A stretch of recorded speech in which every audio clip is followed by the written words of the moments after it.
என்ன சார் புதுசா பாக்குற மாதிரி பார்த்துட்டு இருக்கீங்க? வச்சுக்கிட்டு மாரடிக்கவே முடியல.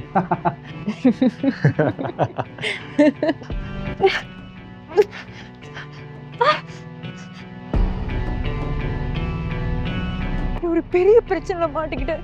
இப்போ நீ உடனே பார்க்கணும். நீ எப்படிங்க? நான் அவனை பார்க்கணும் வாசு. ப்ளீஸ் வாசு. என்ன ஸ்வேதா இப்படி வந்து அழுதுகிட்டு ட்ராமா பண்ணிக்கிட்டு இருக்க? இவளை நம்ப முடியாது. ஸ்வேதா அவனை தேடி வந்துகிட்டு இருக்காடா. அவளுக்கு எப்படி என் வீடு தெரியும்? என்னால என்ன செய்ய முடியும்?